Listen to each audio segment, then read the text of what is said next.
Hello and welcome to the Background Screening Collective. Today we're really excited to welcome Andrew Cashman. Andrew has built his career in the background screening industry, helping organizations make safer, smarter hiring decisions. He's been actively involved with the Professional Background Screening Association, PBSA, where he's contributed to the growth and professionalism of the industry.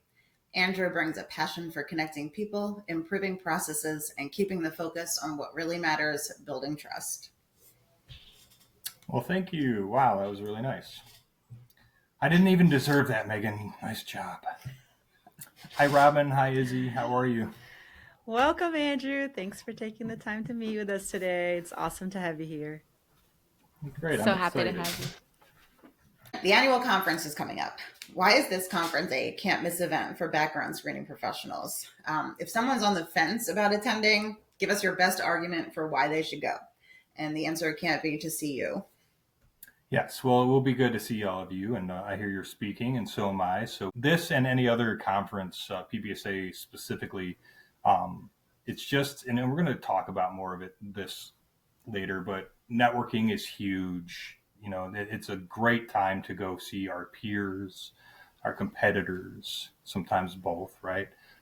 Sometimes our clients, and you know, you and I, all of us are in the provider side. But the biggest part of it to me is education and networking. So the education portion of it is very vast. You certainly get a lot of compliance, and I need it, man. Do I need that extra reminder a couple of times a year?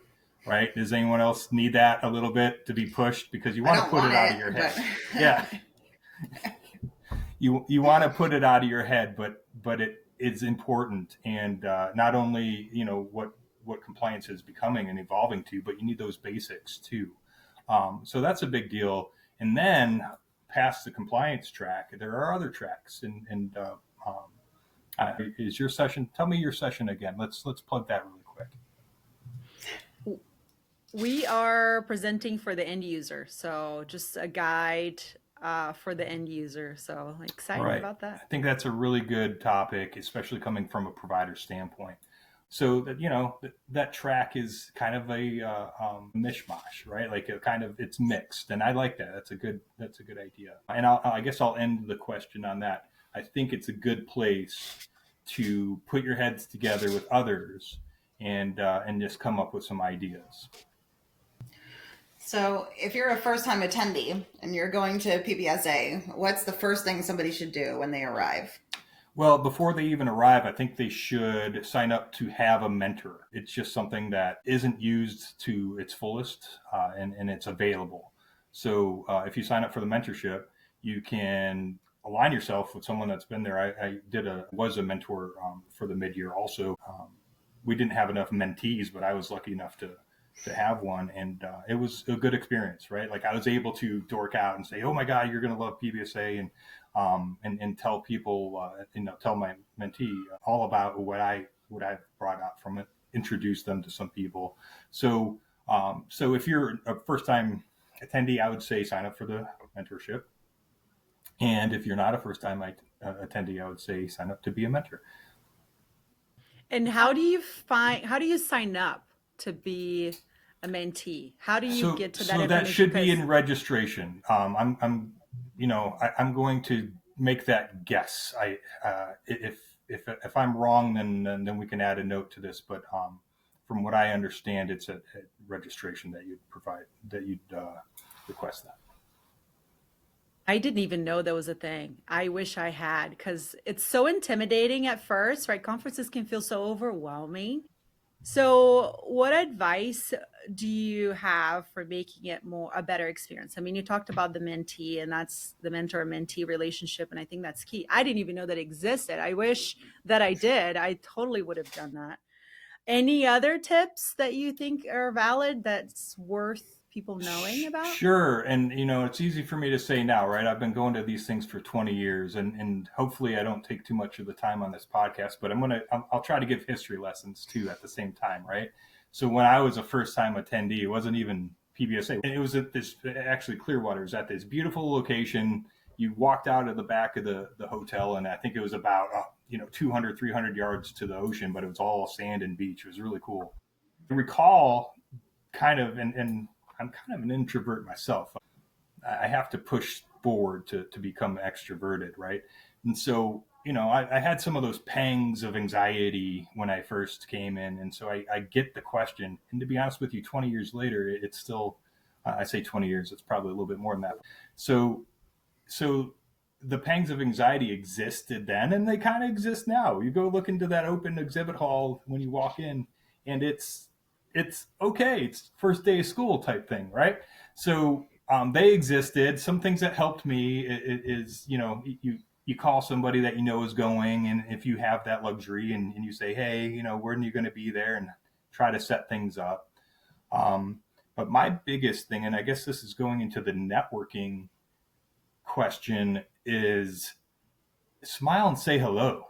That's really, really the best and most simple advice I can say. The power of a hello when networking in any situation, including at PBSA, is quite profound. You'll say, hey, I didn't think my hello was going to lead to this, but it does. And what I mean by this could be a conversation at lunch, right? And you're talking about something compliance that annoys you, or something compliance that you're like, I finally get this. I understand why this exists now. And you have a one person, maybe two or three, that are now in a conversation, and you come up with some ideas, and we're going to talk about that a lot today, and come up with brainstorming sessions. Wouldn't it be nice? And sometimes those things lead to something else. But the power of hello, and that's why we're all there. So you're allowed to say hello and not feel bad, is another piece of advice that I would say. And it's not easy for everybody. I'm sorry, Robin. Go ahead. No, I'm sorry. I was going to say I'm an introvert, so I totally resonate with the kind of fear of extroversion or hesitancy. I find a lot of value in the sessions, like going to them and asking questions, and I try to make my icebreakers that way. It's so much easier for me to say hello to my neighbor sitting for a shared purpose than to just say hello to someone at the conference, in the conference hall, in the exhibit hall, in the room, because it gets a little intimidating. And then you see the people who are just surrounded by crowds at all times as well. So it can be a little hard to say hello. You're like, how do I even approach this person? Buffet lines, different areas, I find a little easier. But do you have any tips on how or when is the best time to approach people? Because hello isn't as easy for someone like me.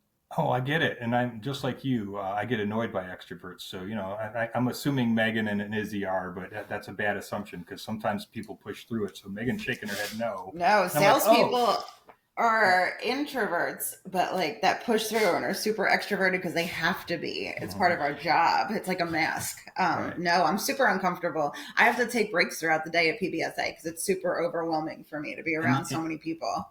You've hit on it. So the actual, I guess, scientific definition or the simplified definition, and I like to keep things simple, is extroversion. You actually gain energy in those type of situations, which is where I get annoyed, right? I'm like, how do you gain energy from this when the opposite is true for introverts? Just Izzy, am I correct? Are you an extrovert? I used to consider myself an extrovert, but I don't gain energy from interactions anymore. It takes it away from me now. So by your definition, I guess somewhere in the middle. But I don't have a problem saying hello. I stop people, I wave, I approach. That part is the easy part for me. The part that gets me jittery is presenting in front of a big crowd. Like that's where I'm like, Let me tell you guys a little story, though. It's really funny because like Andrew assumed, he assumes that I'm an extrovert because that's how I appear these days. My first event out of grad school, it was an alumni George Washington University event, and it was a networking thing in South Jersey. I stood in that room and I froze. I couldn't talk to anybody. I just was like panic. I was terrified. But you can change that. Like it's something you can really work on. I worked on it. I studied how to talk to people. I took therapy, different tests from therapy. It's definitely something you can overcome. I don't think I'll ever be super comfortable, and I'll always need those breaks. but it's definitely something, if you're not comfortable now, don't assume you'll never be good at it or that you can't be good at it this time. And you know what? That's the best icebreaker out there. Oh my God, isn't this so uncomfortable? I absolutely hate when I have to like talk to people or I feel like I'm cold calling. So I just throw myself like, I'm so anxious. 9 out of 10 times, they're going to be like, oh my God, me too. Isn't it so uncomfortable? It's like we're asking people on a date and then you've bonded and you're talking. Okay, hi, I'm Megan. That's, I make fun of myself and that kind of works. That's a great point. I think that is a good icebreaker. And Robin, to your point, like what else can you do if you're just an introvert? It's just, and you can't say don't be afraid because you're going to be afraid. So be afraid and be awkward if you have to and say hello. But do it anyway. That's the key, right? Like do it awkward, do it feeling good, do it scared, but just do it. And I think that's the main point for sure. Yeah. I have a question about sessions. Let me be really honest with you guys. I don't attend sessions and watch. I can't sit through the whole thing. Are there certain sessions that you really think that people like shouldn't miss? What kind of sessions would you recommend? I would first suggest to try to get out of that mindset.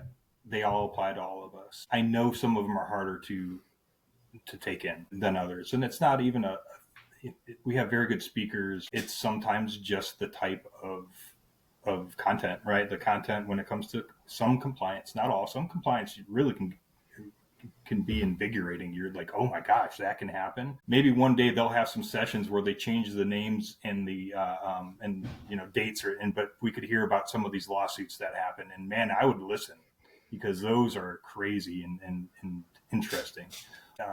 I wish I could see every session, but I know what you're talking about, right? Like if I'm busy or if I'm networking or if I have a client meeting, I might miss something. But I would try to circle. The first thing I do is I circle each session that I'm wanting to go to, that I'm choosing. It doesn't always seem also like two sessions you want are at the same time. You're like, oh, always. How does that work? So to answer your question, it's definitely go for compliance. You need compliance. Everyone needs compliance, Megan, right? Like that's our world. If you're going to sell it, you're going to sell compliance too, right? If you're going to just work on either a verification of employment or you're QAing a criminal record report out of Monongalia, West Virginia, then you should probably have some kind of understanding of compliance, correct? And as much as you can get, right? Like it's been 20 years of me thinking very similarly to you, like, oh man, I don't know if I want that. But then also sitting myself into those sessions too and saying, okay, I didn't think about something I might have needed to before. People should give sessions a second chance or try at least. Yeah. And it is a lot of compliance. A lot of people say that for PBSA, it's a lot of compliance. It isn't only compliance. And even at the mid-year, it isn't only compliance, even though it's compliance heavy. But it's just as important as anything else. I will say though, for the salespeople out there and the biz dev people, I find the best time to talk to people and meet people is during the sessions. Like I get like really good conversations during that time.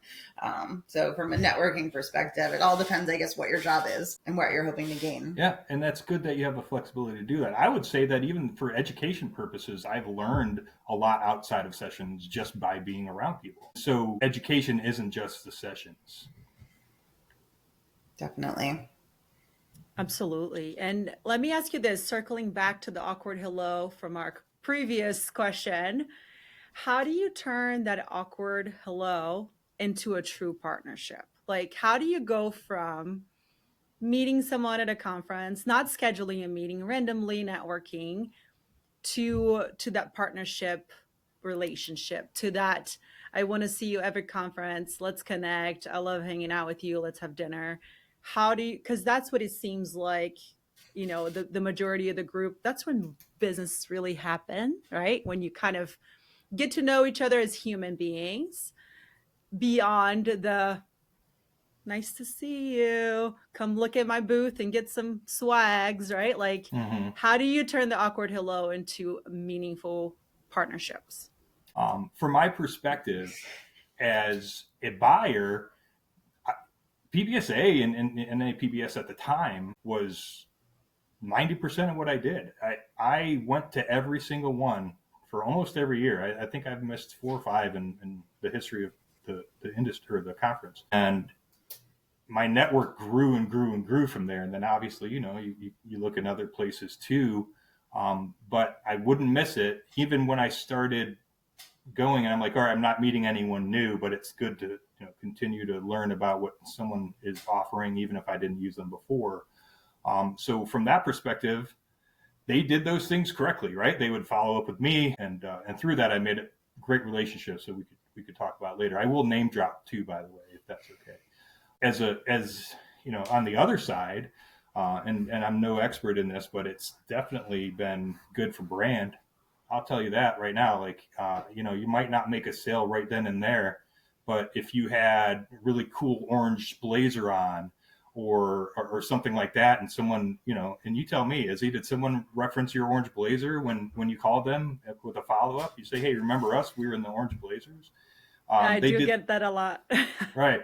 Yeah. They said the same thing about our marble game, and there's plenty of good exhibitors that had other things. I know CRI has done like cash, and other people have done things that make them memorable. I've seen it from that standpoint. SPI has only exhibited, this will be our second time. When I was with Wholesale / Inform, we were definitely exhibiting a lot. Back then I wasn't as much, trying to close deals, but I think that's a main point, right? Making a relationship is how you make a sale. And I've made relationships that are true in this industry for 20 plus years. It's something where you can build those relationships, make that deal, get that job, or do whatever. I've seen a few people that are in between jobs go to conferences, and PBSA does something for them, by the way, for the registration in a lot of cases anyway. To me, it's sounding like a key ingredient is time. Like if you're going year over year and you see life events, like just in this industry, while being in this industry, I've been married. I know of so many people who have experienced joys and losses, and sometimes those simple hellos, I think just listening to you kind of share your experience can really turn into meaningful relationships beyond the industry, beyond just, I'm a vendor manager, you're a vendor, let's connect. It's, hey, you're a person who also went through this. You have a toddler and I have a toddler. What can I learn from you? And I think that can strengthen things too, it's sounding like. Yeah, and you think about the size of PBSA, we're not small at all, but we're also not going to be the size of SHRM, where that might be harder to do, right? You might not see the same person more than once ever, right? And you might, even if you go for 20 years, and so do they. So that's a great point, and I agree. It's I would have to say it's definitely a small industry though. Like everybody gets to know each other. I shouldn't say everybody, that's very broad, but the key players that are there that are making stuff happen, they all know each other. And I think that's a little bit of the intimidating part when you're new, right? Everybody kind of goes together because it's like friends seeing each other again. Mm-hmm. On the yearly basis, or so it's like that connection, and they're all excited to see each other. And I think that was the intimidating part for me. Now once you get into the group, then is the fun part. I get to see all your friends again and get to see new people, and then connect and kind of help the newbies also get into the group. But one cool thing that I thought about the industry that I didn't take that into consideration is, even though like you said, you've been doing this for 20 plus years, everybody's still very welcoming to new people. And I experienced that myself, and I thought that was great. Even though everyone has their group of friends, they still welcome new people. It does take time to make friendships, but I have always felt welcome, and that's great. You can't say that from every industry, but that's been my experience in this one, and I think that's what makes it so special. That's well said, and I'm glad you had a good experience. I would be remiss to hear anything different. I would always assume that someone can come into our industry. Let me ask you this: walking the floor versus booth. Tell me pros and cons to both approaches. I mean, there's been recent that the booth has been in my life, and it's an interesting experience. I like it because you can just engage, like you're expected to say hi, so you can play the part, right? You can mask a little bit and say, hey, I'm the guy doing this, so I'm going to do it. I would walk over and over. I get my steps in for sure, and just meet and greet wherever I can, or just be present. I wouldn't say I prefer one over the other, but I think that it's easier to engage with someone who's ready for you, who is not trying to be insincere about anything. And sincerity is very important for me in anything. If I'm going to post something on LinkedIn, I don't want it to look insincere. And those relationships are the ones that are going to keep you, they're going to keep you employed. Like your friendships become people that genuinely want to help you succeed. So if unfortunately, layoffs have kind of become part of our world these days, but we have such a solid group of people in this industry. I can speak from personal experience. Like everybody here really wants you to be okay and to find a place. So that's also the value of networking at PBSA. Yeah, I one thing I'll add to the booth versus walking though, I've done only once the booth, and I loved it. I didn't have to go anywhere. People would come to me. I'd say hello. That's definitely my favorite experience was the booth, because it's exactly what you said. People are ready to talk to you. They come open versus you wanting to go to them and start a conversation, right? You have to act versus them acting onto you. I find it slightly easier. Plus, you don't have to walk anywhere. You just kind of stand there and the people come to you, which I really enjoyed. This year, we were not doing a booth, but I am staying at the PBSA volunteer booth, which I'm excited about, a few hours, which is kind of going to give me a home a little bit. So I kind of get to do both, which it's new to me. So I'm excited about that. Yeah, I guess, because again, like you're playing a part, and that is like, okay, I can still being sincere, but I am expected to do this. So it's a little bit easier to do. You mentioned the volunteer booth, which I'm excited about this year. We've been talking about that for a couple of years now, and I think that's a great idea. PBSA is very, very much wanting to find the volunteers and as many volunteers that they can for a number of different things. The one thing I wanted to say, and we haven't really talked about volunteering yet, is it okay that we go there right now? Yes. Is that, another history lesson is, I recall some very early stages of PBSA where they were building a lot of the things that exist now. And I was excited about it when I would go to conferences, but I wasn't officially active, right? I wanted to put my opinion in there, and I did sometimes, and I got some side eyes, and probably deservedly so, because it's like, hey, if you want to do this, come put the hours in, right? And so I do want to say that there is a lot of opportunity with PBSA. I didn't volunteer until about 3 years ago, and I've already shared 20 plus years in the industry. So I was not active. I was active in a weird way, right? I would be in the conversation and understanding what would be going on, and maybe even put some input in, or throw an idea or two out there, but it wasn't official. The one thing is, and I shared a link with you guys. I hope you can attach it to this podcast, is that yes, do volunteer, whether you're new or if you've been in the industry for 20 years. But the thing is, you might not be going into it and being able to run the whole thing right away, right? Like that's the key.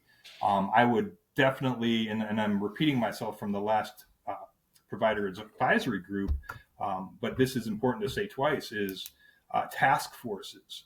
That's where you can get impact anywhere and quickly. You can really have some impact on the industry by joining a task force. And just to kind of continue on that volunteer conversation for a minute, networking is another part of that as well, right? Like going to those meetings, and I've met some really cool people because I'm volunteering through PBSA. So it's like the extension of the conference, the online version a little bit before we get the opportunity to see each other in person again, which I see a huge value in that part for sure.